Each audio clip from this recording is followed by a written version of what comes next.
साक्षी की नई नई शादी हुई। बहुत सपने थे उसके, जैसे हर लड़की के होते हैं। शादी को लेकर, अपने जीवन साथी को लेकर, जीवन की नई शुरुआत को लेकर। पहली बार वो अपने ससुराल आई। साक्षी एक पढ़ी लिखी, खूबसूरत, आज के ख्यालों वाली लड़की थी। दोनों की जोड़ी ऐसी कि किसी की नजर न लगे।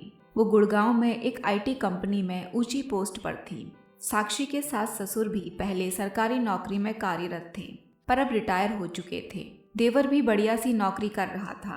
सब कुछ एकदम अपनी जगह पर सही सा था। शादी के दिन सारी विधि करते करते और घर आते आते बहुत रात हो गई थी।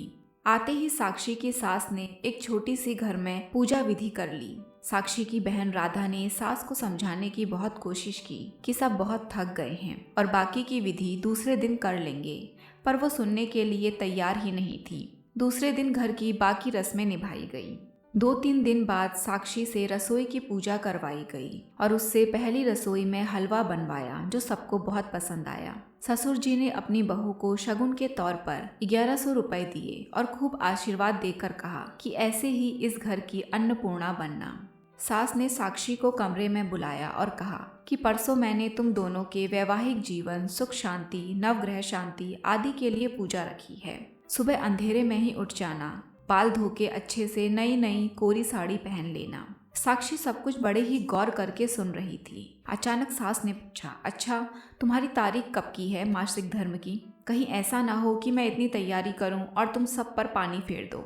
साक्षी को ये बात सुनकर थोड़ा अजीब लगा, पर उसने ज्यादा ध्यान नहीं दिया। वो बोली, नहीं माँ जी, अभी 5-6 दिन है तारीख को, कोई गड़बड़ नहीं होगी। हाँ, पर शादी की दौड़ भाग में कुछ कह नहीं सकती। सास बोली, तो एक काम कर ले, गोलियां खा लेना ताकि पूजा में कोई विघ्न ना आए। साक्षी सर हिलाकर अपने कमरे में चली गई। पूजा विधि सब ठीक से हो गई। सभी रिश्तेदार अपने अपने घर लौट गए। सुमित की भी छुट्टियां खत्म होने वाली थीं। वो कमरे में आई और सुमित ने जोर से साक्षी को अपनी तरफ खींचकर अपनी बाहों में ले लिया। वो उसके करीब आने की कोशिश कर रहा था। उतने में ही साक्षी बोली, सुमित, मुझे तुमसे कुछ बात करनी है। पर सुमित कहाँ सुनने को तैयार था। साक्षी ने कहा, सुमित प्लीज, बात जरूरी है आज माँ जी। उतना सुनते ही सुमित साक्षी की तरफ देखकर बोला, क्या हुआ, कुछ कहा क्या माँ ने? साक्षी बोली, माँ जी ने कहा है कि अभी घर में मंगलमय वातावरण है, इसीलिए अभी ऐसा कुछ भी मत करना। चाहो तो मैं तुम्हें बाद में खुद टिकट निकाल कर दूंगी, तब खूब घूम लेना मन भर के। सुमित, तुम्हें नहीं लगता ये सब थोड़ा अजीब है? उतने पर सुमित ने कहा, साक्षी, माँ थोड़े से पुराने विचारों की है। वो बाहर से जितनी कड़क स्वभाव की दिखाई देती हैं, अंदर से उतनी ही नरम हैं। तुम कभी भी उन्हें किसी भी चीज़ के लिए मना मत करना, क्योंकि यही छोटी छोटी चीज़ें दिल में घर कर जाती हैं और आगे कितना कुछ भी कर लो फिर दिमाग से जाती नहीं। मैंने माँ को कभी किसी बात के लिए मना नहीं किया और ये सिर्फ 4-5 महीने की ही बात है। एक बार फ्लैट का बचा काम पूरा हो गया, फिर तुम मेरे साथ ही रहोगी। फिर तुम्हें जैसे रहना है वैसे रहना, मेरी तरफ से कोई बंधन नहीं रहेगा। उसे सुमित की सारी बातें समझ आ गई और उसकी मम्मी ने भी यही समझाया था कि वे शुरुआत के कुछ दिन ससुराल वाले जैसा बोलें वैसा ही करना, चाहे तुम्हारी इच्छा हो या ना हो। अगर तुम्हें सभी के दिलों में अपनी जगह बनानी है तो वो जैसा बोलें वैसा करना। 5-6 दिन बाद सुमित चला गया। सब कुछ एकदम बढ़िया चल रहा था। तभी साक्षी को मासिक धर्म पीरियड्स आ जाते हैं। अब वो उसकी सास उससे बात करना तो दूर, उसकी तरफ देखने तक को तैयार नहीं थी। स्टोर रूम में उसे रहने के लिए कहा और वहीं उसका खाना पीना सब कुछ भी। जैसे तैसे साक्षी ने 4-5 दिन निकाले और आगे से पीरियड्स आने पर, मम्मी क्या यहाँ जाना ठीक होगा? ये साक्षी ने कहा तो सासू माँ बोली कि हाँ, सही भी है, घर भी अपवित्र नहीं होगा और मुझे बार बार छुआछूत के कारण साफ सफाई भी करनी नहीं पड़ेगी। लोग कहते हैं ये सब भगवान को चलता नहीं, फिर फूल कैसे चल जाते हैं भगवान को? फूल आने के बाद ही तो एक पेड़ को फल आते हैं। वैसे ही एक स्त्री का शरीर भी होता है। गर्भ धारण करने के लिए मासिक धर्म जरूरी है, इसके बिना तो इंसान का जन्म ही नहीं हो सकता। जाने दो, क्यों मैं इतना सोच रही हूँ, मुझे कहाँ यहाँ रहना है, 4-5 महीने ही तो निकालने हैं, ऐसा कहकर उसने खुद को समझाया। थोड़े दिनों बाद कभी तीज त्योहार तो कभी कोई पूजा, कभी कुछ, ऐसा कह कहकर साक्षी को गोलियां लेने के लिए कहा जाता और घर में लड़ाई ना हो इसीलिए वो लेती रहती। उसका वजन बढ़ने लगा था। समझ नहीं आ रहा था ऐसा क्यों। खाना भी लिमिट में था, एक्सरसाइज भी समय पर करती थी। चिड़चिड़ी बहुत हो गई थी और शारीरिक और मानसिक तनाव वो अलग। पर सुमित के पास जाकर सब ठीक हो जाएगा ऐसा सोचकर खुश हो जाती। कहते कहते साल भर निकल गया। अब कहीं जाकर वो सुमित के साथ रहने लगी अपने फ्लैट में। सब कुछ बढ़िया चल रहा था, एकदम मन जैसा। कभी कभी सास का फोन आ जाता कि अभी ये पूजा है और वैसी कोई बात हो तो गोलियां ले लेना। सुमित तो मना कर नहीं सकता और वो खुद को समझाती कि बस एक बार कहीं नौकरी लग जाए तो यह कहकर मना कर दूंगी कि छुट्टी नहीं मिल पाई और बार बार गोलियां भी नहीं लेनी पड़ेंगी। ऐसे ही छुट्टियों में दोनों घर गए, सभी नाते रिश्तेदार भी आए हुए थे।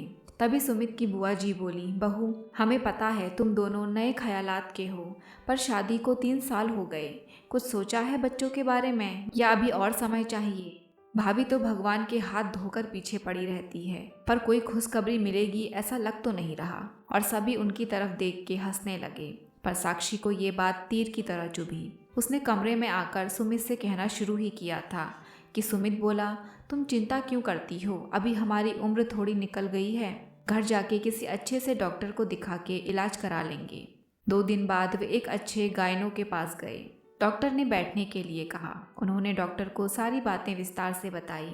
इतने में डॉक्टर ने कहा कि पहले मुझे साक्षी तुम ये बताओ कि क्या तुम्हें हर महीने पीरियड्स आने में कोई प्रॉब्लम तो नहीं होती? साक्षी ने बताया कि उसे ज़रूरत पड़ने पर पीरियड्स आगे होने के लिए गोलियां लेनी पड़ती हैं। डॉक्टर गुस्से में बोली, क्या फ़ायदा तुम्हारे पढ़े लिखे होने का?